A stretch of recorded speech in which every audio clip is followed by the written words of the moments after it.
Evet dostlar, herkese selamlar. Uzun bir aradan sonra yine yeni bir videomuzda inşallah beraberiz.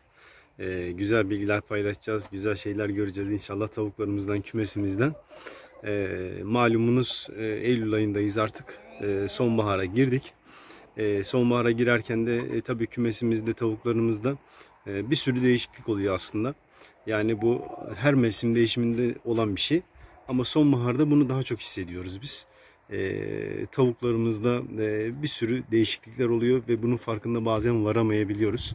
Nedir bu değişiklikler? Sonbahara girerken işte tavuklarımıza olan farklılıklar neler? Bunlardan bahsedeceğim biraz. Şöyle tavuklarımızı da çekeyim istiyorum. Çevirelim kameramızı. Evet. Şimdi dostlar, sonbahar aslında tavuklar için çok önemli bir ay diyebiliriz. Çünkü bütün bir seneye, yani sezona kendilerini hazırladıkları bir mevsim. Bu mevsim geçişinde de tavuklarımızda bir takım değişiklikler oluyor. Bunu belki görüyorsunuzdur, belki gördüğünüz halde farkına varamıyorsunuzdur. Bunların en birincisi dostlar, kışa girmezden evvel tavuklarımız belki fark etmişsinizdir, tüylerini dökerler. Sonbaharın en büyük, en belirgin özelliğinden biri tavukların tüylerini ciddi miktarda azaltmaları, dökmeleri. Bu tüy dökümü sonbahara girerken başlar. Yani bu Eylül ayının ortalarından sonra, ortalarında, başlarında başlar. Ve bu tavuğun beslenmesine göre bir ay gibi bir sürede tamamlanır. 2 aya da çıkabilir bu, eğer beslenmesi yetersizse. Tavuk kendini kışa hazırlar dostlar. Bu tüylerini tamamen döken tavuk cinsleri de var. Bir kısmını döken tavuk cinsleri de var. Şöyle söyleyeyim, bir kısmından kastım şu: tüy dökümü biliyorsunuz iki çeşit oluyor. Ya sırt tüylerini dökme durumu var ki bu her mevsim görülebilir, bu horoz baskısından olabilir, buna dikkat etmeniz lazım. Ama mevsimsel bir tüy dökümü ise sadece sırtta değil, işte kuyruk kısmında, geri arka popo kısmında, üstünde, boyun tüylerinde, böyle nasıl anlatayım ben size, tüyleri çok böyle düzensiz hale gelir sonbahar aylarında. Bu tüyleri döktükten sonra da dostlar tekrardan bu kışa girmeden önce tavukların tüyleri yerine gelir. Daha önceki videolarımda da birçok kez bahsetmiştim. Tüyler biliyorsunuz dostlar, protein dediğimiz şeydir. Bu proteinden oluşan bir madde olduğundan sebep sonbahara girerken tüy dökümü birinci en önemli mesele. İkinci en önemli mesele de bu tavukların beslenmesidir. Tavuklarımızı eğer iyi besleyemezsek tavukların tüy döküm mevsimi onlar için çok uzayacaktır. Bu döktükleri tüylerin yerine yenilerinin çıkması lazım. Demin de bahsettiğim gibi bu protein ağırlıklı beslenerek bu mevsim kısaltılabilir. İyi beslenme bunlar için, tavuklarımız için bu dönemde sonbahar aylarında çok önemli diyebiliriz. Yani bu beslenmeden kastımız da nedir dostlar? Daha çok böyle bağışıklığı kuvvetlendirici gıdalarla beraber, işte soğandır, sarımsaktır, sirkeli sudur, ondan sonra ettir, kıymadır, ne bileyim işte börtü böcektir. Bunları bol miktarda bulabilmesi lazım ki tavuk kendini kışa hazırlasın. Biliyorsunuz kış ayları tavuklar için bayağı bir zorlu geçiyor. Soğukta özellikle enerjiye çok ihtiyaçları oluyor ve bu enerji depolama kısmını da sonbahar aylarında yapıyorlar. Bu sebeple de iyi beslenmeleri lazım. Bu iyi beslenirken de dostlar tüy çıkarırken daha çok protein ağırlıklı. Protein ağırlıktan da nedir bizim en çok bildiğimiz şey? Et. Yani normal kendisi doğal yaşamında olsa dostlar börtü böceğin bol tüketilmesi lazım tavuk için. Ama bu eğer doğal ortamında ise, biz besliyorsak bunu takviye yemlerle yapabiliriz. Kendimiz özel yemler, yani yem karışımlarıyla yapabiliriz.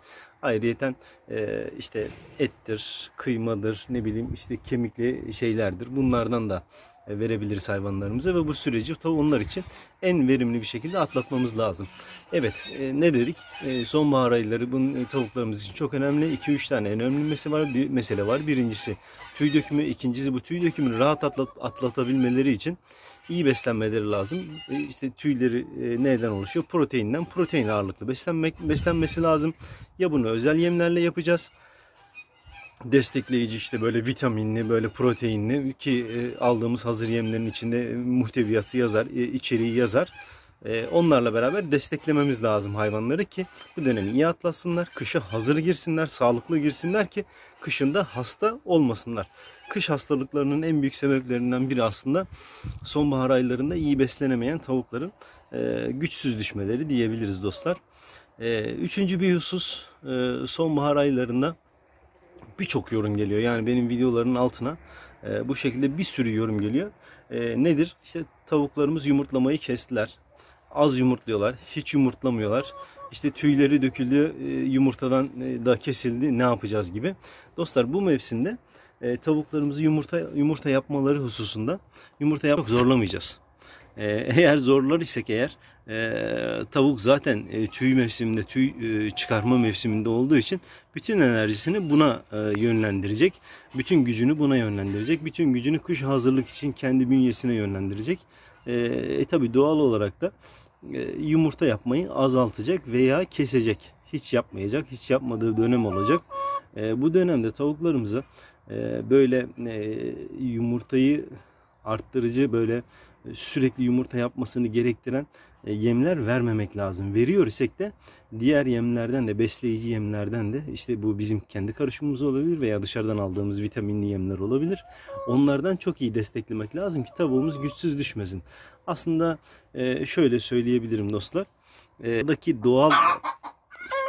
Doğadaki doğal gidişata çok müdahale etmemek lazım. Eğer tavuk yumurtayı kesiyorsa, bizim şimdi arkadaşımız böyle kızlardan biri yumurta yaptı derseniz, yumurta yaptığında böyle bağırıyor arkadaşlar. Yumurta mı yaptın kızım? He? Onu mu haber veriyorsun? Seni yerim diyeceğim ama çok bir mecazi anlamlı olacak. Çekil bakayım. Ne yaptın bakayım. Çekil, hani yumurta? Yoksa yapmadan mı bağırıyorsun? He? Hani hiçbir şey yok burada. Hı? Aşağıya yaptın değil mi? Tamam, anladık. Evet dostlar, nerede kalmıştık? Tavukları bu mevsimde öyle yumurta için çok zorlamamak lazım. Zaten güçsüz düşüyor hayvanlar. Yumurta için zorluyor isek de eğer, çok vitaminli böyle yemlerle güzel beslememiz lazım. Böyle vitaminli yemlerle de beslenmelerini desteklememiz lazım. Onun için de bana kalır ise eğer, bana sorarsanız eğer, çok böyle doğal sürece çok fazla müdahale etmeden, tavuk eğer yumurtayı kesmişse beslenmesine dikkat edip onun doğal hayatının doğal sürece bırakmak lazım. Çünkü Allah'ın tabii ki de bir bildiği var.